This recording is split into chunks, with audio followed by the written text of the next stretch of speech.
Hey, how's it going guys, and welcome back to this next episode of 1 year to beat the stock market, where I'll share with you my stock portfolio update for the month of August 2023. But before to share with you what has been my portfolio performance over the last 11 months, let's recap what were the initial objectives when I first started this challenge. The first objective is to be able to aim for as much growth as possible to be able to beat the stock market performance over 1 year. But at the moment, I still have a lot of great Canadian dividend stock that I like to invest in my TFSA, notably for the high dividends that they are giving. But you'll see later on in this video how this has impacted my portfolio performance over the last couple of months, since the dividend stocks are highly impacted by the hikes of the interest rate. You'll also see that another objective that I have is to increase the diversification of my portfolio, because at the moment there are a few sectors where I don't have a lot of assets in, and at the same time for my stock portfolio I try to aim for a maximum allocation of between 5 to 10% in any stock. But you'll see that for these two objectives I haven't necessarily been able to achieve them perfectly, because I am mainly focusing right now on growth, which means that I am mainly focusing on great technology companies, and obviously the main objective is to be able to outperform the market performance over the length of 1 year. Just keep in mind that I haven't included the dividend return that I've made from all my different dividend stocks that I have in my portfolio, which actually represent about 2 to 3% of the total assets in my portfolio. Now let's take a look at my portfolio performance sector by sector. First, you can see that I currently have about $40,000 in cash, which is mainly used notably to buy great ETFs on the stock market, but also to eventually buy a first real estate property. In terms of my tech companies that I have in my portfolio, you can see that a lot of them have been pretty well performing over the last couple of months, notably with Apple, Meta, and Google that have been performing quite well. However, as you can see, NIO, which is a Chinese EV company, hasn't been able to perform quite well, with a downtrend of about less 20% since the last 11 months, as well as Rumble, which is a small competitor of YouTube that has been down of close to 35% over that same period. On its side, my three different companies in the energy sector haven't been able to perform quite well over that period, notably where Algonquin has been down of over 40% over the last couple of months. In terms of the financial sector, which is another important sector of my overall stock portfolio, you can see that Manulife has been doing quite well with some return of close to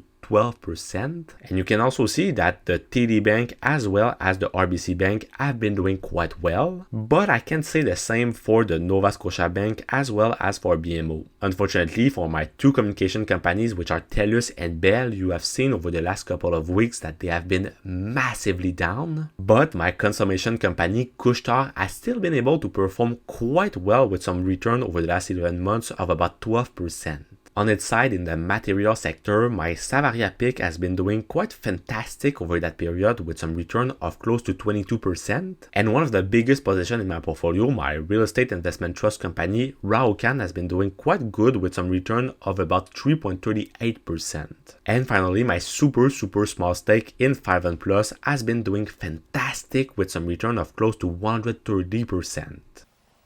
Wow!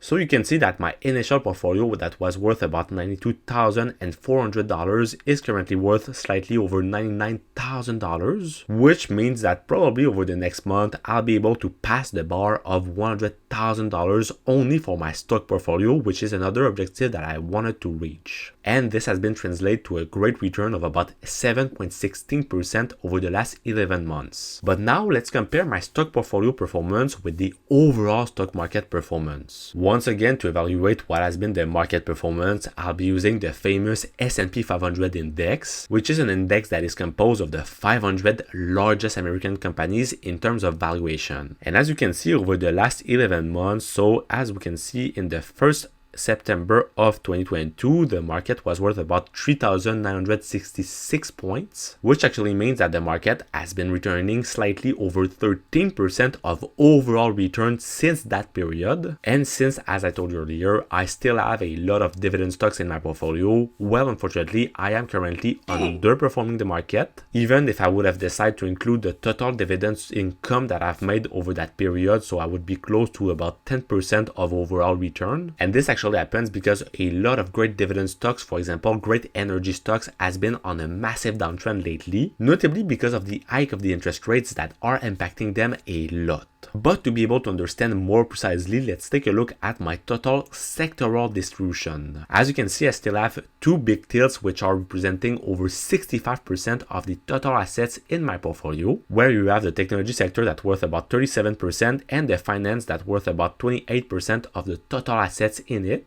And I kind of like these two sectors because they are giving me the safety with the financial sector as well as the potential growth with the technology sector. After, with about 12% of the total ponderation, you can find the real estate sector with Raucan, and after you can find the energy sector with close to 10% of the assets. And after you can find the communication, the consummation, as well as the materials sector. And in terms of the transactions that I've made throughout the last month, in terms of the stocks that I've purchased, you can see that I've made no transaction over the month of July, because as I've been telling you over the last couple of videos, I've been watching different real estate properties over the last couple of weeks, and I'm trying to keep as much as liquidity as possible for it. But at the same time, I'm still able to invest consistently in great ETFs every single week. But on your side, if you want to find what are the best stocks that you can buy for the next month of August 2023, well, check out the video that's gonna be right over here, and I will see you soon. Peace!